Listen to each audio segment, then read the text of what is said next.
Hey, Matt Allen here with Tactical Bassin.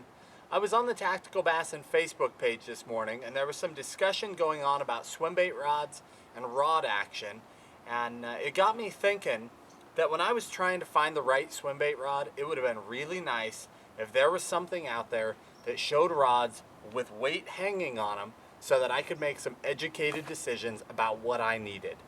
These are the swimbait rods that I personally use. They're all Dobbins. What they are, this is the 795 mag topwater rod. This is an 806 heavy. This is the 807. Then that's a prototype, and I'm just going to touch on that one a bit, but I thought I'd let you guys see it. It's in the early stages. You'll be seeing that one probably sometime next year. There's a couple others as well, but that's the medium one in the lineup. It's the rod in the middle.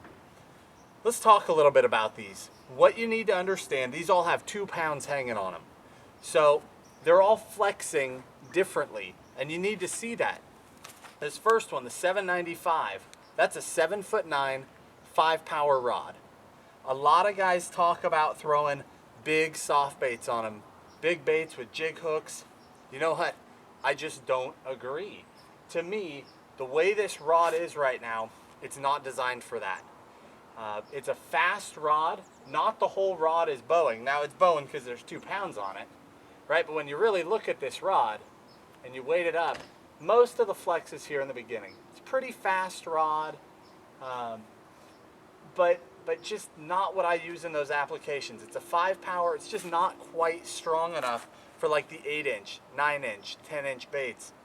What I use this rod for is stuff like the small lunker punkers, 6-inch swim baits, things like that. It's perfect for it.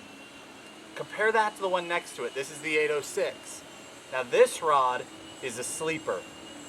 I keep telling people to buy this rod.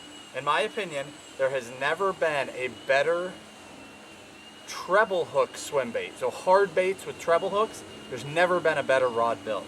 This is the 806 heavy. Look at this thing. It's a 6-power rod. It's 3 inches longer than this rod, but it's a 6-power rod, and they're flexing almost identically. But here's the key to this rod, and I preach it all the time. Let me unweight it a little bit. When I weight this rod, look at it compared to the rods on both sides. This rod is flexing all the way to the last guide. The whole rod is bowed. These rods are flexing up here in the front. This thing, that whole blank is flexing. What that means is that fish have a harder time throwing the bait. It's like a super-sized crankbait rod. When you're fishing giant hard baits, you need to forget about how much they weigh. You need to focus on what it takes to keep a fish pinned. That rod is a little rough when you're casting giant baits. It feels like you're overloading it a little bit. But when you set the hook on a big fish, they're stuck. That whole rod bows up, and when they're head shaking, they can't throw it. That's the key. The next one, this is the 807. This is my bread and butter rod for the Huddleston, for the Magnum. This is the rod I've used for years. Absolutely love this rod. You can see, compared to the 806, a lot less overall flex, less flex throughout the whole rod. The taper starts somewhere in here in a natural circumstance. But with 2 pounds hanging on them, they're all bowing pretty hard. Now the last one there, that's a prototype. I'm not going to totally get into the details, but what I want to explain is for every scenario, there's a perfect rod. And for giant swim baits, I don't think it's out there yet. I think there is room to build a better rod. So I've talked with Gary a lot over the last couple of years. We've been working on these 3 rods. Like I said, this is the one in the middle. But what I want to show you, that rod's got 2 pounds hanging on it. It's 9 feet long, by the way. But look at that rod. 9 foot sounds huge, but it's really not. Compare it to these guys. They're 7'9" and 2 8-footers. It's not that much bigger, but look how much better it's doing at handling these 2 pounds. But here's the key. It's not just the 2x4. So many of these giant rods, all they do is flex in the tip, and that's it. Check this out. You put 2 more pounds on it, so now you're 4 pounds hanging on a swim bait rod.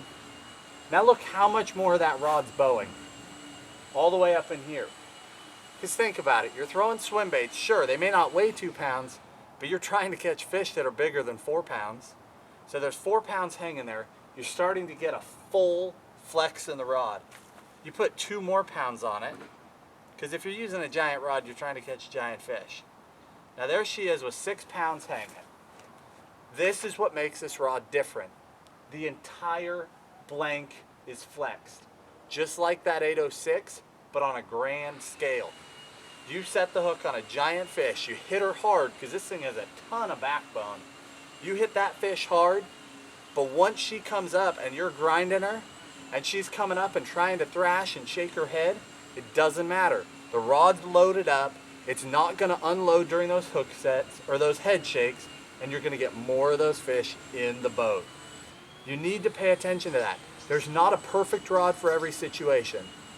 There's a perfect rod for treble hook baits, there's a perfect rod for little baits, for jig hooks, for giant baits, but there's not one that's gonna meet all your needs. You need to get the right rod for the specific scenario, and you are gonna start putting more and bigger fish in the boat. You're gonna stop losing them and start putting them in the boat. That's what it's all about. So I hope this helps you. I hope this is a little bit of explanation. Rod action, rod power matters.